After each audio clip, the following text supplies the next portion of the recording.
Ndichazokoroni nekuti ndoshafidhero title dzandakapiwa hadzigoni kuti ndidzitaure within the scope of time iripo. Ndoda kuisa disclaimer kuti ini ndimori munhu nhando.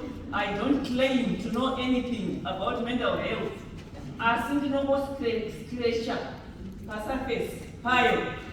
Handiclaimi kuti ndinoziva nezveupenyu hwemuno muengland. Ndakanzi nditaure ndikatasa program yenyu inoti life in the UK. Handiclaimi ndinoziva nezvelife in the UK. Inini ndakangouyawo muno 1997.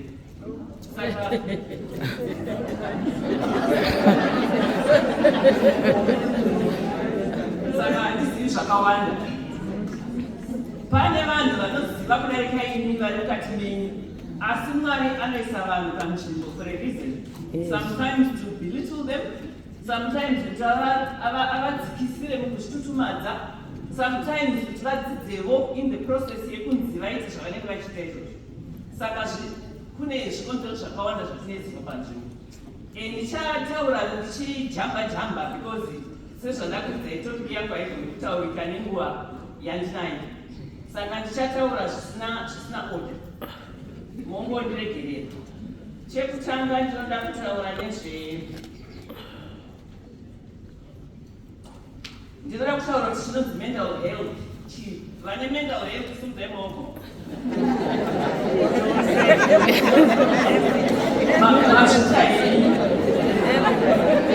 Pane vasina kusumudza maoko vasina mental health. Baba vatondizadzisira panapa vati hanzi kana usina kusumudza ruoko unotori nemendol.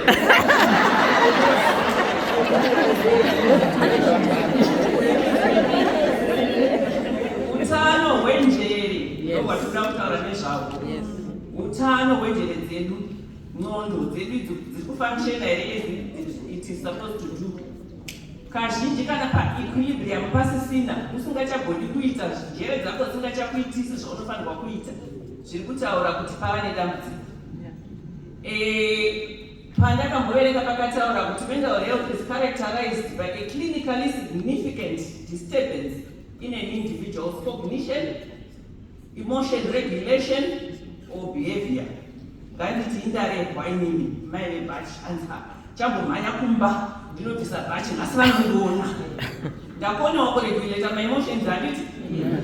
Ndobva ndaendaiko kuno kuti ndafunga kuti bhachi ndo rinovhara zvese izvo. Bhachi aiwa bhachi inongoongoya.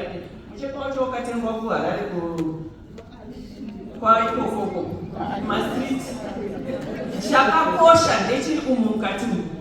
Saka if I fail to control that, ndine dambudziko zvikuru nemental health yangu. Saka kana maremba vana mai wei dzidzai kunyarara nekunetsera. It doesn't change anything. Anyway, anokumeva anokutya. Mental health zvakare haina kutanga nhasi uye haina kutangira muno muengland.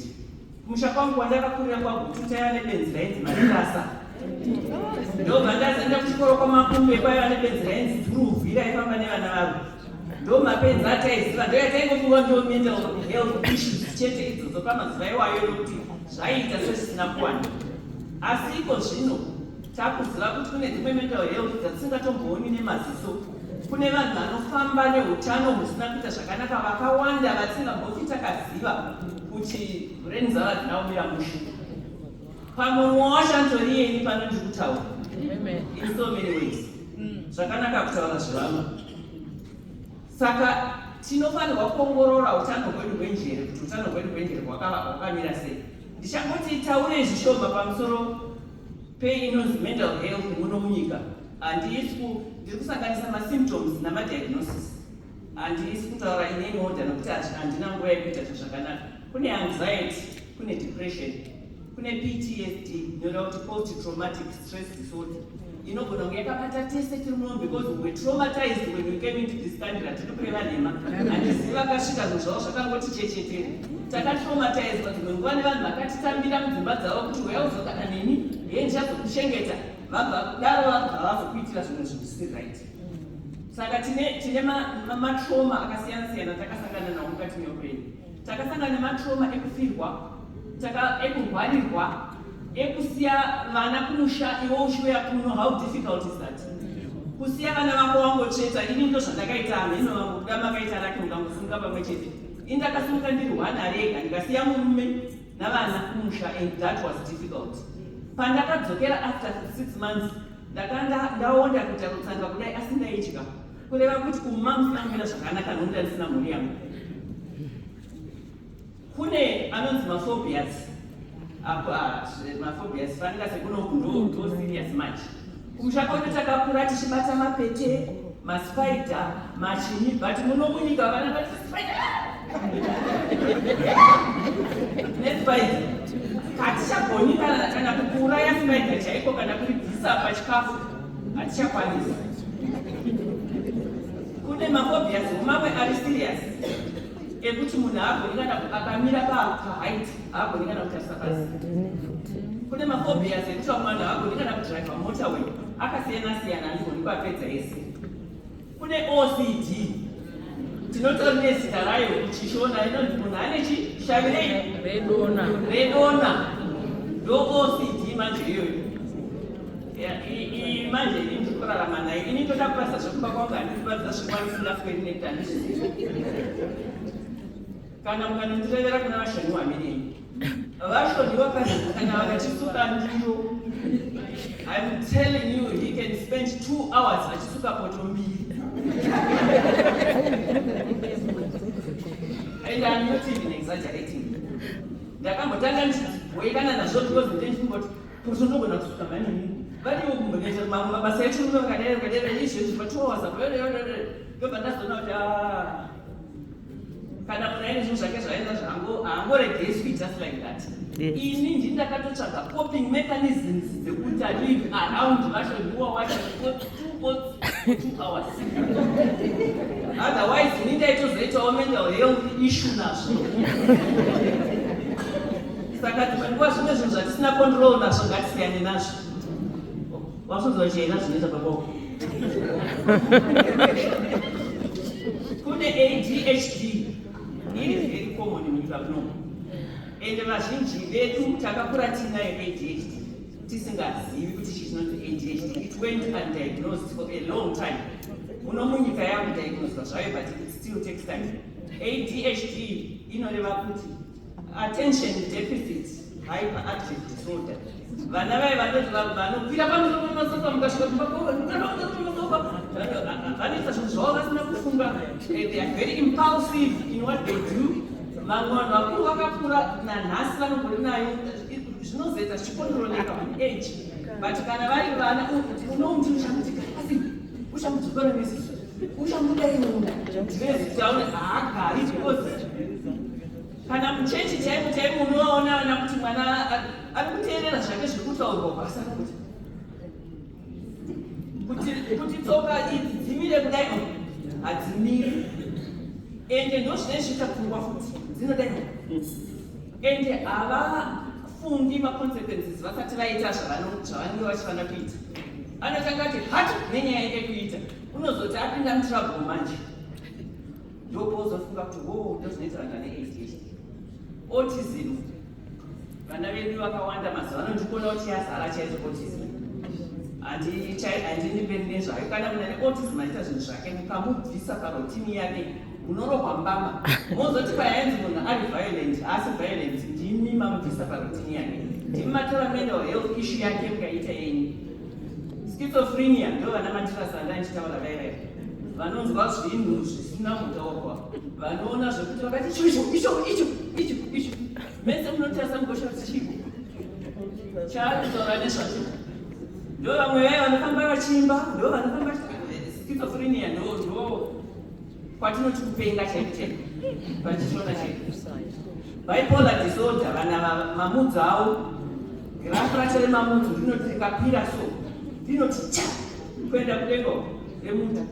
Nhasi mukasangana neni kana chwakakwidza ndisina kutora mapiritsi angu ndinokuti vakadenga aiwa nhasi kuri kudziya vanhu zvichitaura nyaya ndimai magombedzi obva vafunga kuti amai maisha ndo vanondiziva handiti vakazobona chwakakwidza manje. iwe woti vakoma vangu vakamborimhorisana nesoro makadiko vakoma zvasiyana. Munhu ane bipolar disorder haungazivi anogona kuita period yakareba stereke zvakanaka, agoita period yakareba futi zvakaipa. Saka grafu remunhu ane bipolar disorder neADHD kusiyana kwazvakaita ndezvekuti rebipolar rinoti rikakwira rinomboramba riri kudenga ikoko, rinogona kutoita kana gore riripo mukatogokanganwa kuti anazvo. Kana rodzika rinobva ikoko richiita kuve kudzika gomo rinongoti tsuru without any warning zvatochinja. Whereas ADHD every minute grafu racho mamudzi acho anoenda up and down.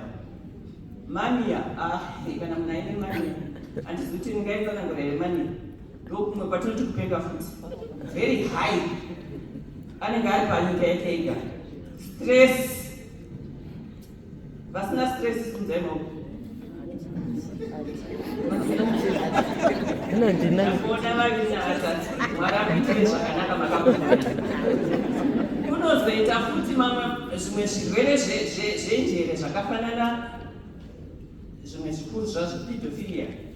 Vanotoziva tese pedophilia, vechirume vanobata vana kana vaisa zvakaita saizvozvo. Eating disorders todziona nyangwe dining breakfast conduct.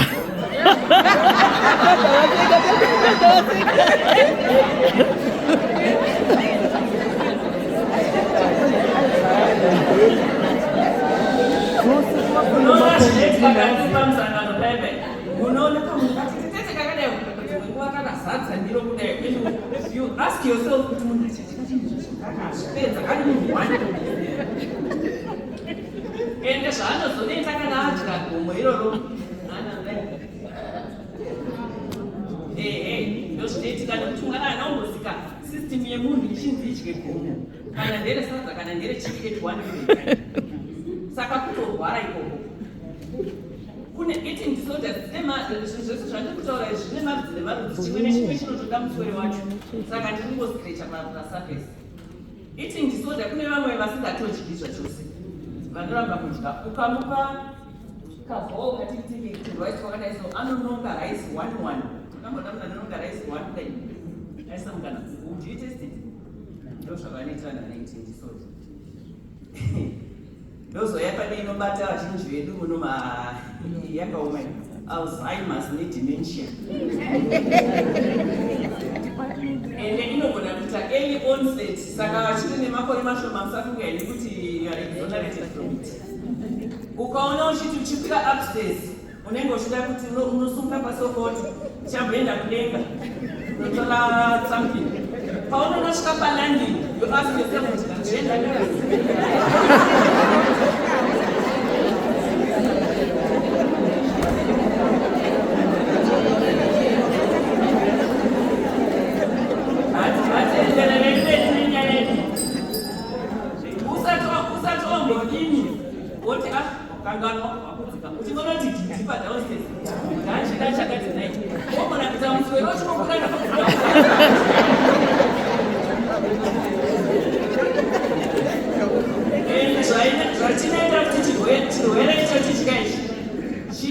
Symptoms short term forgetfulness.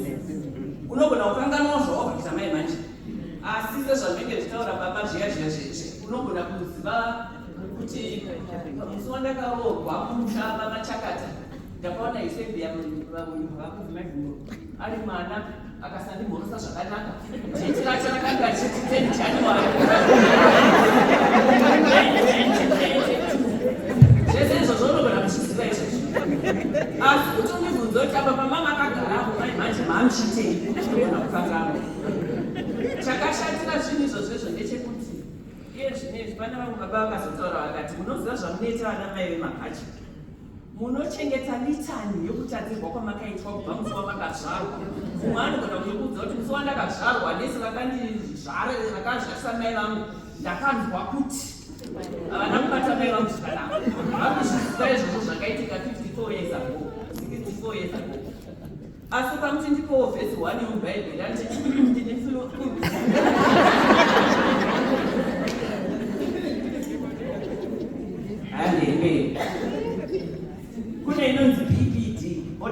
personality disorder. Vanhu havatotonzi nyangwe nana mazvikokota anzi havarapiki. Hakuna piritsi rinovadzikisira kana zvavo zvakapedzisa. Ndo vanoita zviya zvama self harm, vanoita sei. And self harm hazvirevi kungozvicheka chete. Self harm zvinoreva nyangwe kokutyisa it's self harm. Kurarisa it's self harm. Kurara zvishoma it's self harm. Kana zvinhu zvako zvisiri paequilibrium, you are harming yourself. Yes. Koita gender dysphoria. Kungoiona mazita ese kuna matransgender, kuna machini zvakawanda wanda vanhu vasingazivi kuti mukadzi here kana kuti murume. Vanhu vobva vozodzoka vonyeperana kuti hanzi zvanzi baba vati hanzi taakuzozvibvumira kuchatisa vanhu. Tetiweka ngatirege kufamba nenyaya dzatisingazivi. Pachikatorika hakuna zvinhu zvakaita saizvozvo. Handinonyanya kutaura nezvazvo kana ana baba vanozondikweva pachiramo.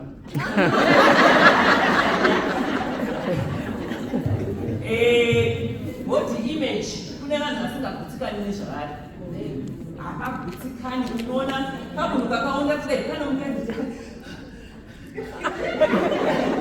Akuda kuti sakiya.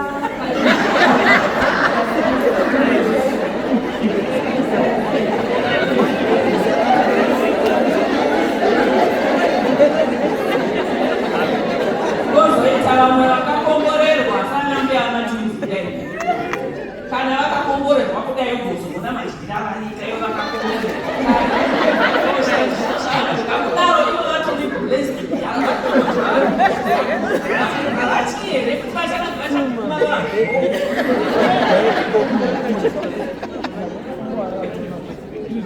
Kune substance misuse. Yatinetsa munyika ino nokusha kwedu. Substance misuse.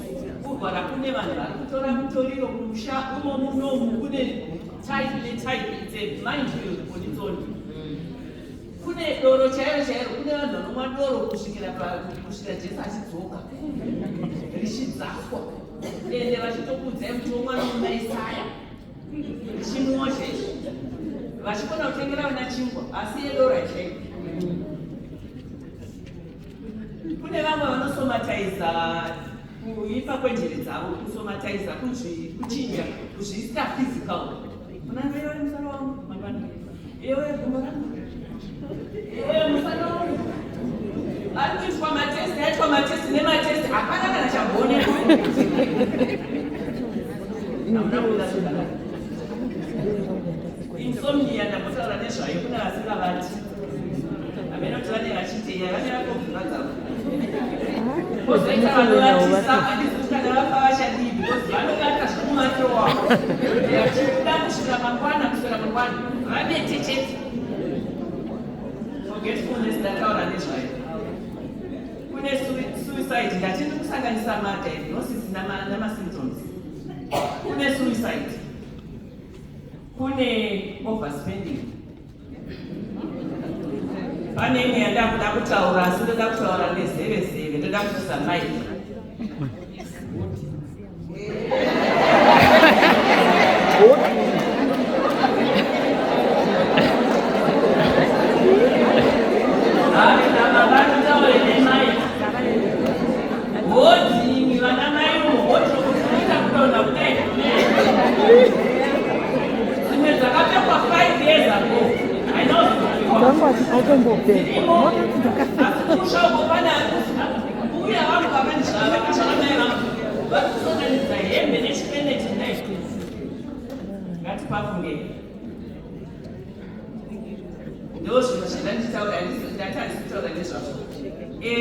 Baba vangu tibate nyaya yemental health. Mental health haina kusanganiswa.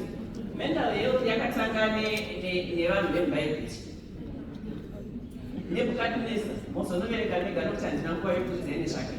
Nyaya yacho iri kuna 2 Kings 24-25 nomuna Daniel 2-5 akaita depression.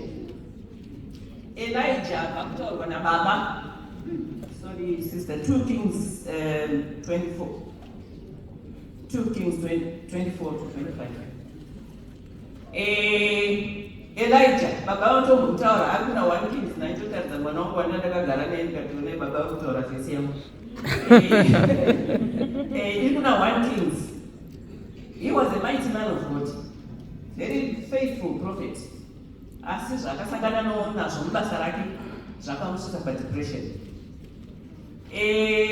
While on a journey, akagara anga ebush and prayed. Achipemba kuti dei zvamuda andafa. Ndo anoti masuicide ideations why.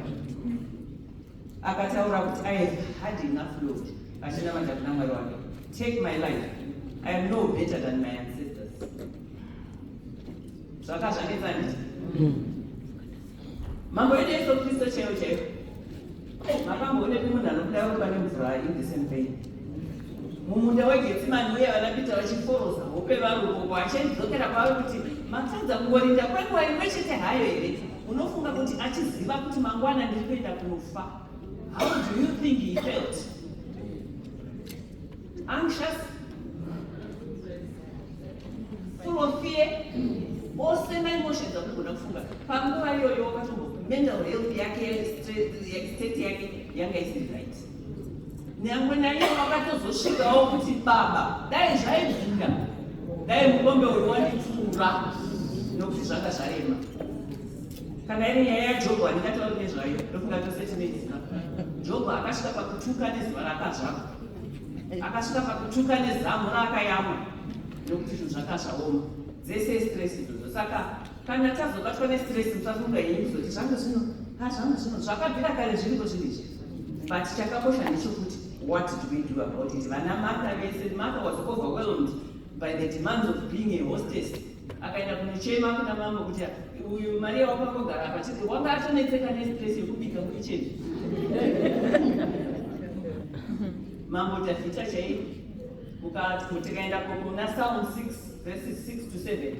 Unonzwa achitaura kuti I am worn out from my groaning all night long. I flood my bed with weeping and drench my couch with tears. My eyes grow weak with sorrow. They fall because of all my faults. But now mutaura futi pavangu achitaura kuti tine hondo dzasatani dzatirikugwa nadzo dzakawanda. Ndakudzoka pamagariro edu munyika muno.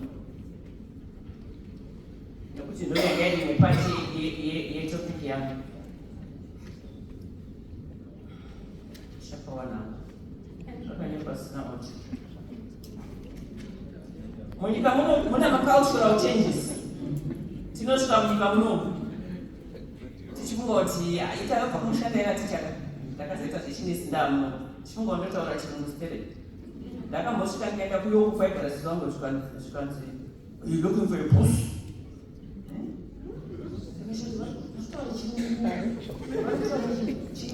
And kana kumusha kwedu chaiko zvaivapo zvema-accents akasiyana-siyana anokonfuse vanhu. Ndakamboti chakwa kunyanga. First lesson yangu ndakandakadzidza kuteacher training college kuti teach from the known to the unknown. Ndobva ndasvikawo kanine confidence dzaticha ndikati ndiudzei tsumbo dzamunoziva iwe zvikanzi ukaona mahobedu atotaziva kuti mubvungu wangu akare.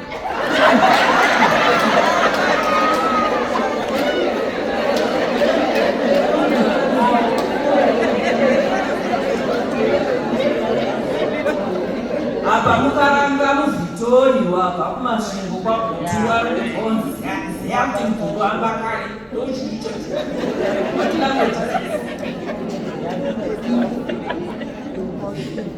zvaingoreva kuti ukaona gudo ranyorwa kuziva kuti mvura yatanga kunaya kare ndozvazvinoreva but zvakataurwa nechimanyika zviudzwa muVictoria asina kumboga akazvinzwa saka yaiteta kunge hamheno yakanga yaita kufamba. Ndo zvatakaita tichita munyika munomu. Iye zvine zvitotoziva kuti uchigara kuLondon ukaenda kunovhakacha kumaJodhi unogona kudzoka pausina kana chawanzwa. Uchingoti zvese nyange ukanzi muoni munoti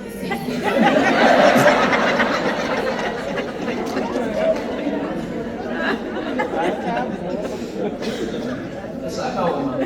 Munyika muno ndobva tasvika tada mabasa edu zvikuru kudarika mhuri dzedu. Ndorimwe dambudziko relife in the UK. Takauya inini pandakauya rege ndirege kuti nekuti ndingataura ndichiita sendiri kuso kunonzi tese takadaro. ndakauya ndichingoti ndikauya ndikaita 6 months to a year, ndikati senze ndofunga zvangu zvinenge zvaita. Now ndakudza that was 1997. 2 months, 6 months dzanga dzakwanana nhasi. I'm still standing before you ndichitaura. Mabasa, mamwe back to back, mamwe chini, at the detriment of my family. Vana vokutengerwa zvimafoni, zvimagadgets, zvimachini ndozvaparera. Life in the UK. Zvine repercussions are very serious. Inini ndichibva kuZimbabwe, ndakanga ndichigara kuBlackfield. Ndakanga ndine mudzepete wemba, nemudzepete weyadhi, neswimming pool and everything else. Amen. Adaira mwana wangu.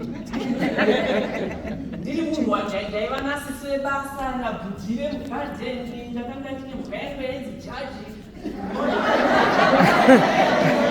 Mota ndichidhiraivha ndichienda kuchikoro 5 paribe 4. Ndichidhiraivha inini zvichishamisa zvichiendeka. Wazopinda munyika muno mai mwana, wanogara mune chinonzi chimaisoneti. Zvinopinda mujero. Vana vangu pavakazouya tasvika kuti maisoneti navana, mwana wangu akandibvunza kuti Mom, when are we going home? Really? This is home, darling. Zvinodini kunjeredze mwana izvozvo? Kumusha taibatsirwa mabasa. Vana baba vangu pakubasa voverenga newspaper ravo, kana vapedza kuverenga newspaper ravo, zvaringana imai muchibika sisina chibika kwete mai. Vamwe vanasisi vaitogadzira nyange mabedroom edu taiwadzirwa bhedha kana mukasachenjera. Taigona kutuma vanasisi kuti vawadze mubhedha uyu. Saka zvazvakaringana kani, zvazvakaringana. Asi tazouya kuno zvasina kuringana kudaro. Ukamati ukasiya kapu yakagara, unoona yakanonera yaoma. Hapana unosimudza, hapana anoita sei. Zvinobata njere izvozvo. Language ndangoti taure nezvayo. Vana vedu munoziva dzimwe nguva hatizivi zvinhu zvatodada nazvo. Unonzwa kachitodada kuti muklasi mune mwana wangu, he or she is the only black person. Hazvidadisi vana mai. Mwana iyeye ari mutorture of bullying, being discriminated. Zvakawanda zvinoitika pamwe hakuudzi. Musadada nokuva amongst vanhu vasiri vanhu venyu. It is not helpful in any way. Chinenge chichikanganisa mwana. Saka ngatize zvatinodada nazvo. Ndozotaura kufirwa. Ndisati taura kufirwa nekurwarirwa. Regai ndimboenda pastatus yekugara muno munyika. Vamwe vedu takasvika muno tikaita makore. Now I was unfortunate, I wasn't part of that. Andingomunyanya nezvazvo nokuti I didn't experience it. Kune vanhu vakaita makore vachinzi havana mapepa. Vari midhosvo. Kana kuti zvipoko. Doma. Can you imagine kuti unenge wakabva uchiseka inoita 6 months ndisevenze ndigodzokera obva wasvika wanyimwa mapepa acho ikandibvi report work. Uko unenge wakasiya wawadza kuti akaenda Britain, ndichakutumirai mari kana tasvikapo. Ngatirege kushaira vanhu vari kumusha kana takubva kwasikana. Nyangwe izvozvi kana tichienda kumusha, ndakambopinda musaluni ndikawana muchinzi ini ndakandiri ndikawana kuti apana mama vanogara kuBritain vatipa varogadzirwa nzwara dzavo haringe muno muine vamwe vanhu muno. Vati hanzi vanhu vesira mama muchagadzira in the next hour, I'll pay for that. True. Nemari iyo yokufondoka yetimiita kuno kuti hakuna zvokusiya mabhachi pacheya akazvitwa kucha. Unoonefondokera you earn your money. Hakuna mari yekumboita nhema dzatinenge tinoreva kana tasvika mumusha tichidadira vanhu vamwari varakasiyana. Ngatifungei vana amai. Tasvika kuno kune vanhu vakanga vari mahospital direct imo munomu vakanditarira muno. Namamefoni namachinyi vachisenza kuti avenues yakanga isingapindi kune sitebva kwakuti tine mama. Tichishamisira kune vanhu vaisenza ikoko kuchishamisira. Wosvika kuno wobva wanzi band 5 years. And unofanira kutomboita adaptation. How diminishing and belittling is that? Zvanga zvakaoma. Asi ndoupenyu hwatakararama munyika muno. ndakuzoenda pane kufa manje, kufa nokufirwa. Ndambotaura nyaya yemapepa. Munhu hauna mapepa handiti mai vafa kumusha. Unoita kuudzwa kunzi iye zvinezvi takufushira makoni. Mai vako vakakubereka, baba vako vakakubereka. That's very sad. Vamwe takasiya vana nanhasi havana kuzokwanisa kuuya because vamwe takasiya vana vapa age yekuti ainzi ava kusvika pa18 hazvichaiti kuti aende pabhiza rako. Wouya wogara kuno zvodi ende unenge uchifunga kuti mwana iyoyo oita sei. Ndiri kutaura chimhanyana kuti nguva haitikomidzi. Chimwe chinhu chiri kutinetsa life in the UK, managing 10 homes. Kumusha une midzepeti yako yedzimba, imwe kugorodhelo, imwe kumatapi, imwe kwamasvingo, nepurazi rako riri kwanhingi. Unoone imba ina mabhiri angakubhadhara. How do you synchronize that? Ngatitanei dzatinosvikira.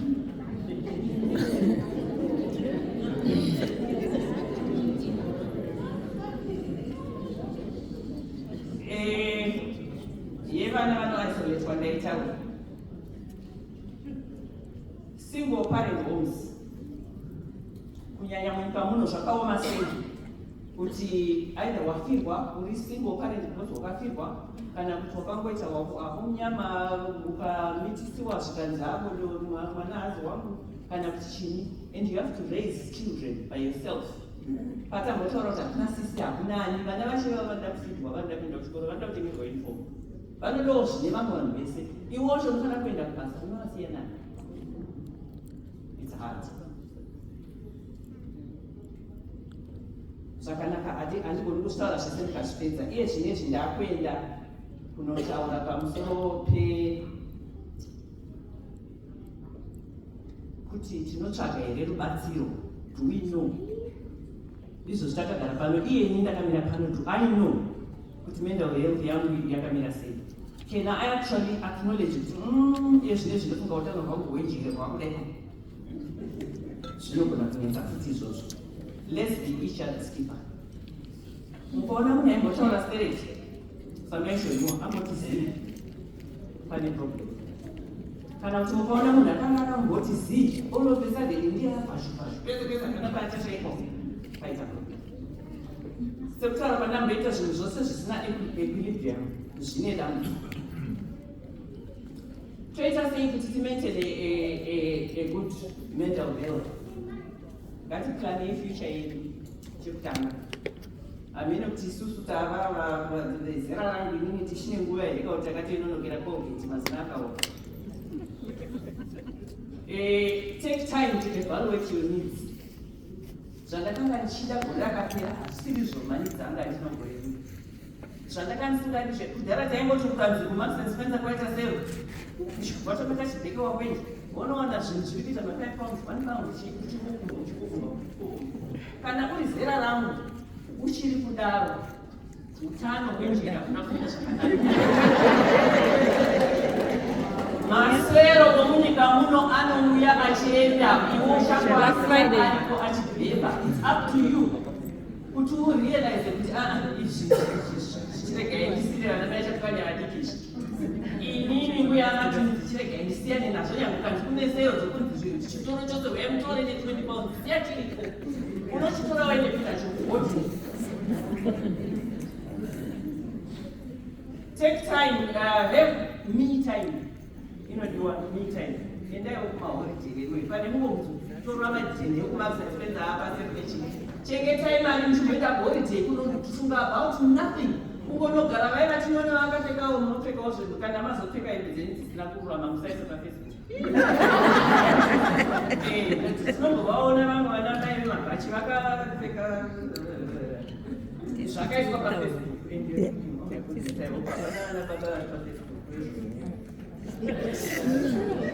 Kana muri mukaona zvinhu zvatinogona ipapo munobvara maziso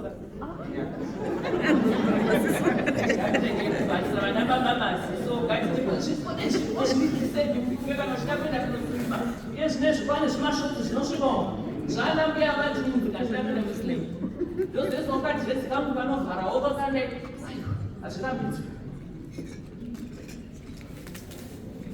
have us time iwe nemhuri yako. Ndakuboa. Makuboa. Kana ukatadza kurealize kuti wakuboa vanhu varikutotaura kakuti tinozvinomena weishu.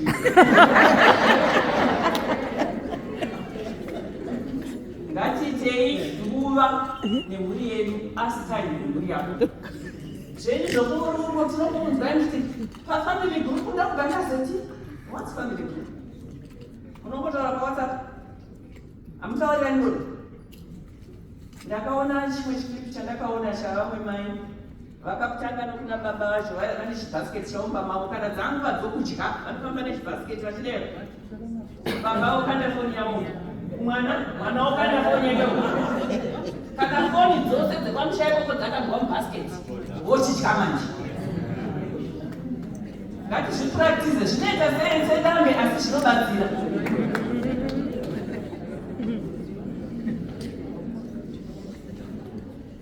Each day is your last.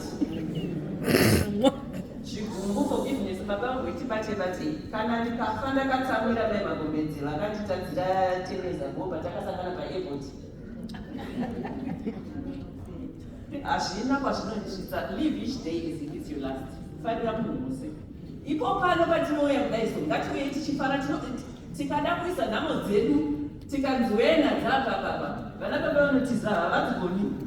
Mumwe nomwe akaisa dzakabva vanotiza. Asi kana tasvika pano ngatimusiyewo zvakasiya kuva zviri ikoko. Saka manzi vachimba kuti tiri kufara, tiri kufara, tiri kufara tinongana. Panoitwawo zvinhu zvokuchechi. Endawo. Muno munyika tambenga chitaurirwa zvechaplains. Kunonzi ukanzi music course munhako, ukanzi retreat munhako, ukanzi tine zuva guru rambuya Ana munhako, ukanzi kune rehosi mazuva guru anoitwa ezvita zvese anoitwa hakuna kana gwani ranoatenda. Misa chaiyo mutoromisa munoziva kuti unyanga singaendi kutoromisa zvakotaurwa kuti nababa kuti mwanomirira yeshona kamwe chete pamwedzi wese. Baba matoretsa matirame chete pamwedzi. Unowanzira kuchovha 2 months asina kumbotambira saka rabene reeucharisty yaSunday and it's okay kwaari. Ngatiregei kudaro vanhu wei. Chikatoreke chedu chakatinakira. Chine misa every day chaizo tsvaga pakasukwa wakasununguka kuenda kumutoro wemisa. Unopinda mutoro wemisa. Exercise ndamandonzi vanchikwaya paya kuvanhu vatete. Asi yakanaka. Zvinoita kuti maorgans ako arambe achifunctiona. Mukaramba mamuchibheshe mukaita masofa mukachaita makomba muripo imomo hazvina utano hwephysical. Hazvina futi utano kana ukatadza kuita physically well zvinouya futi zvichirova kubrain.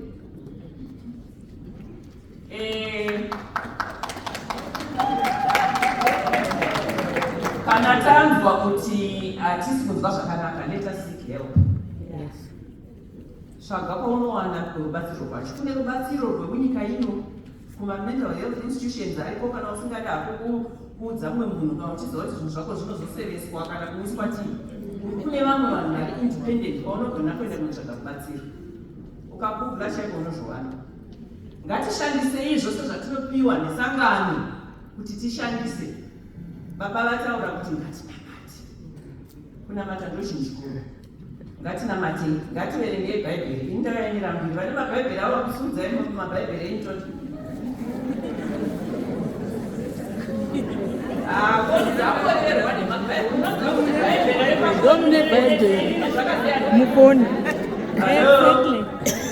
Mazvitaini, maBhaibheri aripo chaizvo pafoni. Asi have physical Bible that you can refer to.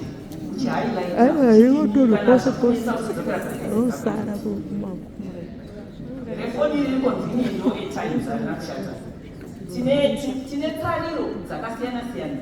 Tine dzemarwadzo manome, tine tsariro kuna Saint Anthony, tine tsariro kuna Saint Michael the Archangel, tine tsariro dzokungotenda zvakandiwandira chaizvo Mwari wokudenga. Zvakandiwandira asi nhasi handisi kuda kungodododza nokungokumbira, toda kungokutendai 1000 times. Thank you, Jesus. Thank you, Jesus. Thank you, Jesus. Thank you, Jesus. Oh, thank you, Jesus. Zvakaoma.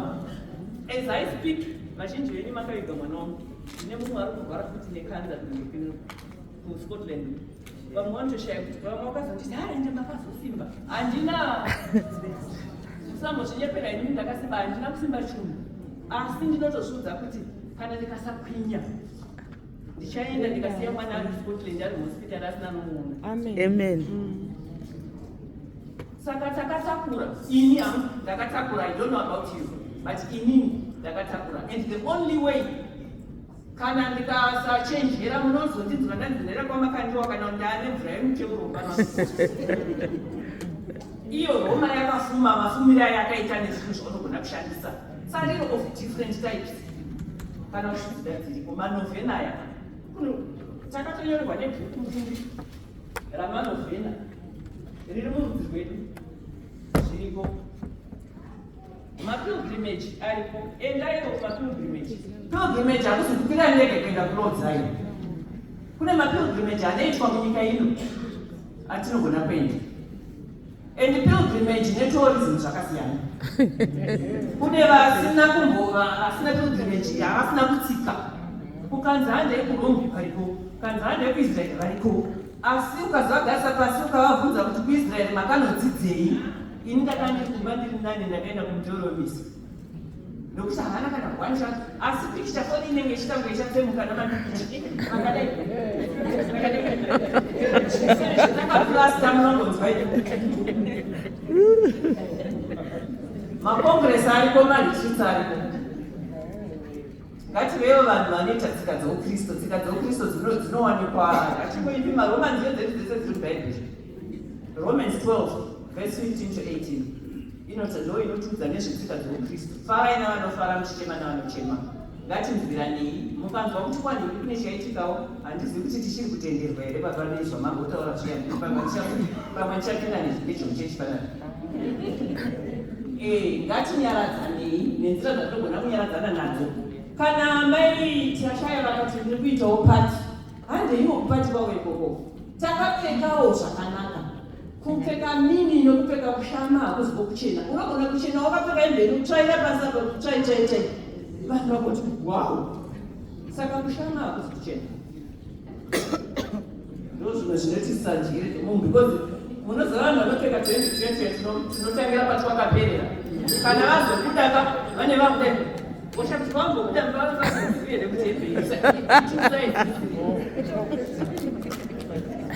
masvika bhero rarira ndangatsanga tombosvika kana pahafu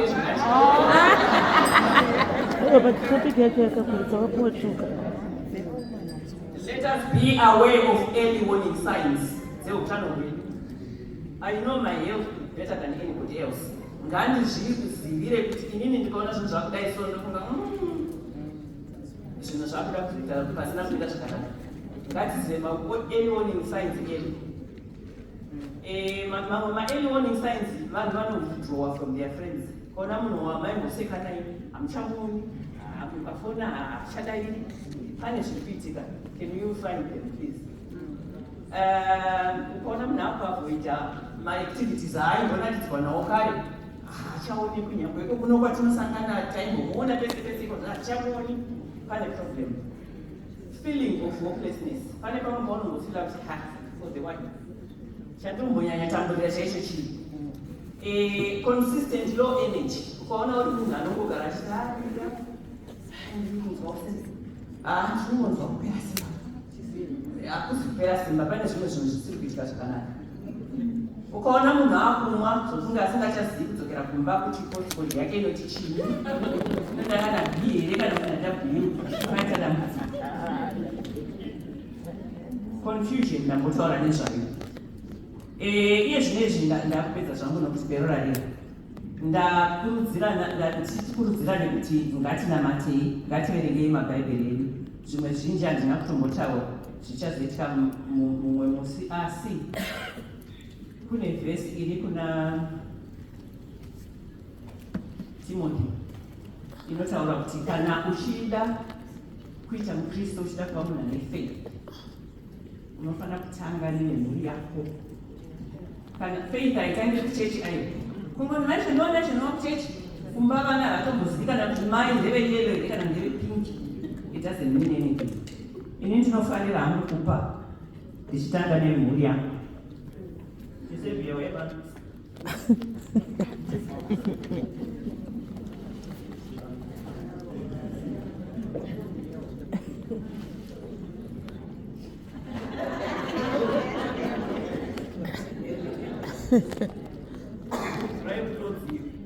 Kana kumba wako nita unumwa ya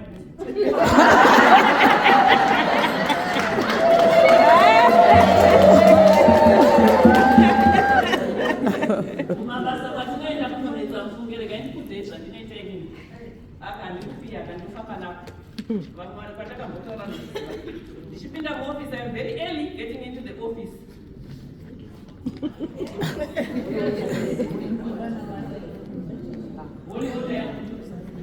kana baba yake shida ndio shida vedombia kale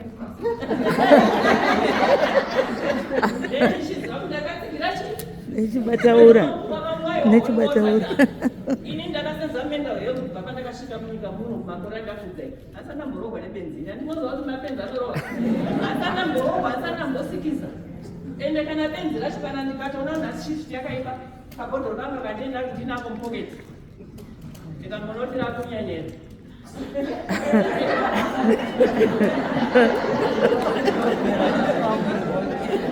ende zvekutofamba izvo ndakutonoritaya asana mborogwa mwari ngavakudzi ndodawo kupa kutenda munini wangu mai magombedzi amene kutipa vanhu vakawanda vanoziva chaizvo zvakawanda akaoneivo ini kuti ati vakoma weyawo zvekutaure iniwo zvangu munhu nando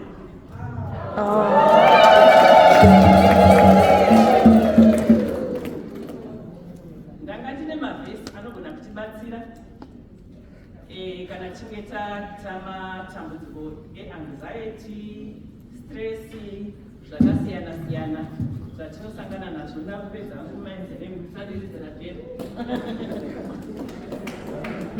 unogona ndakalamineta so that you can use it as a Bible marker.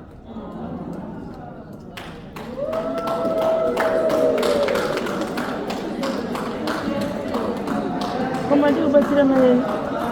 Hayo Chichi nenge ngozi. Chichi nenge ngozi. Ukala tichitora mvura yetu kadirirana zvimakuru. Kutomwa tigane bauko. Kutomwa tigane mdudu. Tigane mdudu. Aya atmavhesi but anongoti mastatements anotaura kuti ekulibhiria manyakuta zvakanaka awana ashaya Mai gumbo ipai vanhu vose tese kundisiya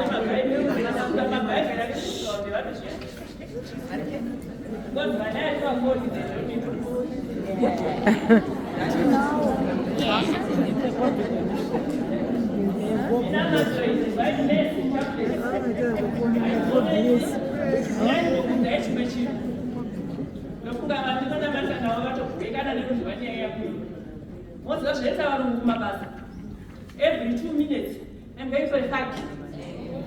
I'm going for a hug. This is almost one. You can get it. One is very right. I'm going to 2 minutes. You can go for a hug. In Indakazanda, you can go in the hug in a triple. You can tell hug is not serious. And this hug is a little brown tape.